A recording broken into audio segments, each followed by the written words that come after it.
Hello.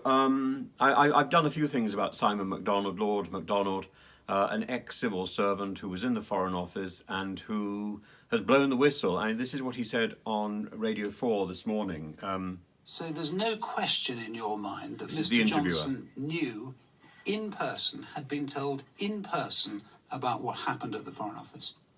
Correct. So when Will Quince, the Children's Minister, said to us yesterday, I've been given a categoric assurance that the Prime Minister was not aware of any specific allegations or complaints relating to the former Deputy Chief Whip, that's not true, is it? The categorical assurance was wrong. What do you make of that? I do not think that is the way to behave. It is very unusual for a retired official to do what I have done this morning. I did it by myself because what I have seen and read over the last few days, I knew to be wrong.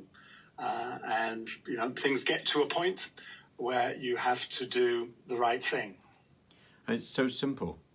We cannot have people in the highest office in our country who are simply lying. So we know that Boris has a reputation for having a distance from the truth. We knew this at the point when he was put into number 10, when he was elected.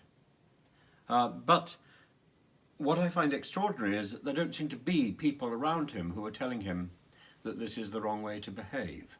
And more than that, the people around him are lying as well.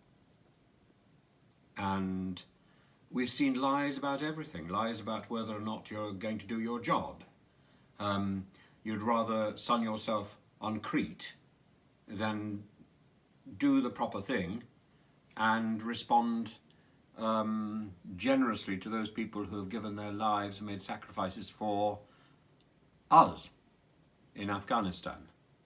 Lying about, I think it's a form of deceit when you don't actually bother to master your brief, when you can't be bothered to learn your geography, and when you try to play chicken with a major diplomat like Mr. Lavrov, and still claim that you have the right to be taken seriously as Foreign Secretary. This is why that particular Foreign Secretary, Liz Truss, cannot negotiate for the lives of Aden Aslin and the other people who have been caught in Ukraine, fighting for Ukraine, and partly because she encouraged them to do so.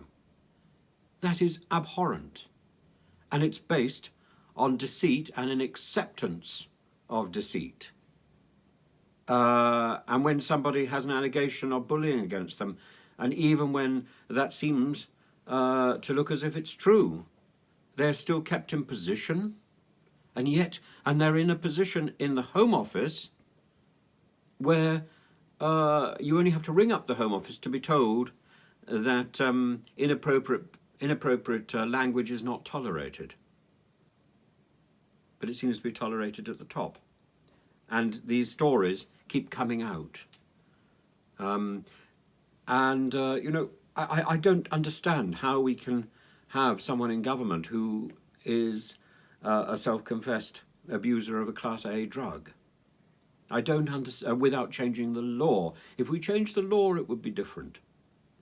I don't understand how we can have so many misfits and limp politicians. If these people were strong and were able to lead in the way that we should be led, then it might be different. But these people are weak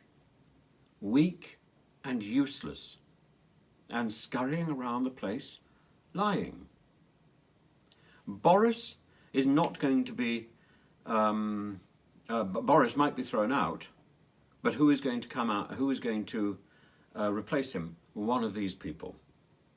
I think I would prefer to have Boris in place until we can put forward a new government, an entirely new government and a new election. I think therefore Boris has one job to do, and he has to come up, he has to man up, as I suspect he would say, he has to recognise that he is about to go. And during his last few months of tenure, he needs to appoint people from the back benches so that somebody with dignity and honour can take over his office in the last year or so of this Conservative government. But he has destroyed the Conservative Party, and it's going to take many years, possibly a decade or so, before it is back in power. And that is his responsibility, and that is how he will go down in history, along with, I suspect, the Pincher affair will be the thing that dooms him. He will go down because of Mr. Pincher, and he deserves to go down because of Mr. Pincher.